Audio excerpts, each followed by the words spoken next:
We're getting married." The children shook their heads and laughed in disbelief. "It's true, kid," added Quinn, placing her hand over Fred's. As the family shared dinner at the Knight's Table, a medieval performance restaurant inside the Dragon's World amusement park. "Really?" asked Jake, overjoyed. Sammy's mouth fell open so wide that her food fell out onto her plate. "Mom, Sammy's being gross," yelled Denny. "Don't you have anything to say about the engagement?" asked Fred. "We knew it would happen," answered the boy matter-of-factly. "You held hands on the roller coaster." Fred laughed nervously and cleared his throat. The children had no idea that the engagement was actually a ruse that he and Quinn had agreed to, in order to keep his medical condition a secret. He would need a doctor near him all the time, and this was the best way to accomplish that. It embarrassed him a bit that they'd noticed him on the coaster, placing his hand over hers. "I gotta go to the bathroom," said Jake. "I'll go too," said Denny, before they could meet with much resistance. They absconded to the bathroom and switched shirts with each other. "Easy peasy," said Denny, shaking Jake's hand. As the boys returned to the table, Sammy pointed at her mother's hand and squealed. "That's the biggest, most sparkly ring I've ever seen! Is it a real diamond? And will you wear a great big white dress? And can I be the flower girl? And will everyone give us presents?" "Settle down, sweetie," laughed Quinn. "It's too early to figure out everything about the wedding this soon. There are a lot of things that need to happen first. And he only just asked me this afternoon." Jake's eyes were tearful with joy. "You really will be my mom. For real. That was my wish at the magic wishing well," he said. "It came true." This tugged hard at Quinn's feelings.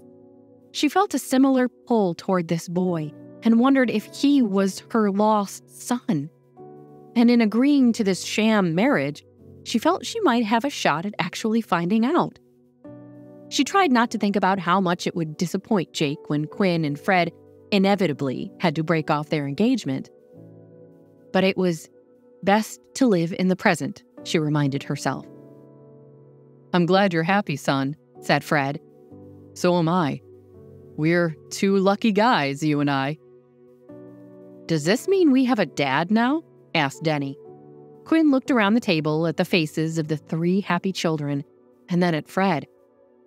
"Wow, I guess it does." "Kids, you and your mother and Nora will all be moving into the penthouse with Jake and I. You'll see a lot of Chef Julian, who is our private chef, and Max, who is my head of security, and the cleaning service, who will come in twice a week." "I never have to make my bed again," yelled Sammy, "because we have a maid." "I wouldn't go that far, Sammy. There are still some chores you'll each be responsible for," explained Quinn. "Everyone helps. That's the rule. That won't change just because we're going to have more money." "Can we still go to school?" asked Denny. "It's no fun staying home and having lessons from Mrs. Robin." Jake immediately kicked Denny under the table to remind him that their parents still knew nothing about the period of time that the boys had switched places. "Jake told me, finished Denny, picking up his oversized roast turkey leg and hoping that this covered his mistake. Maybe someday the boys would tell their parents about that time when they switched, and it would be funny to them. But the children weren't going to tell them. At least, not yet. "We're figuring out what to do about that," said Fred.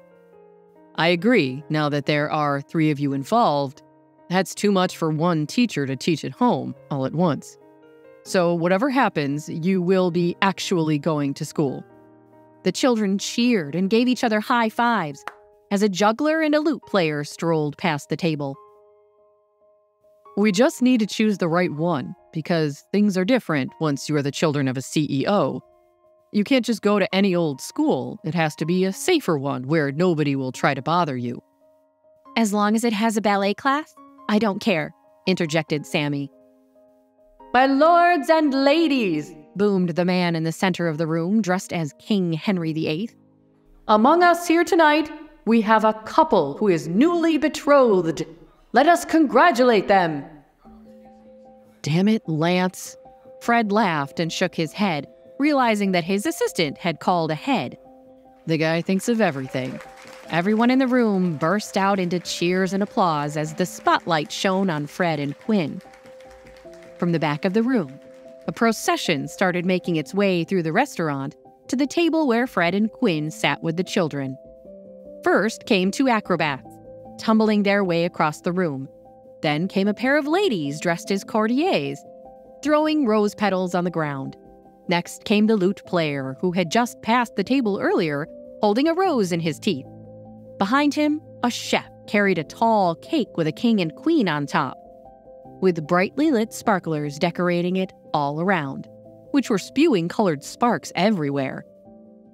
Seemingly, out of nowhere, a set of madrigal singers surrounded Fred and Quinn, and a photographer snuck up to capture the entire event. "Dearly wedded they shall be," sang the madrigals, "bride and groom so happily. Come and sing a joyful song, that they be joined their whole life long." The singers drew out the last note for a long time as the chef put the cake in the center of Fred and Quinn's table. "Wow," thought Quinn.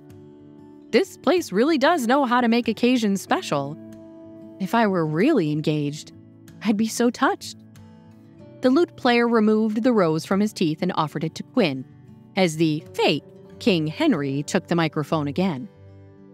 "And now, by order of the king," he began dramatically, "Fred Smith and Quinn Murphy, I hereby decree that you kiss to demonstrate your love and affection." Hi, I am Quinn. Want to know my battle?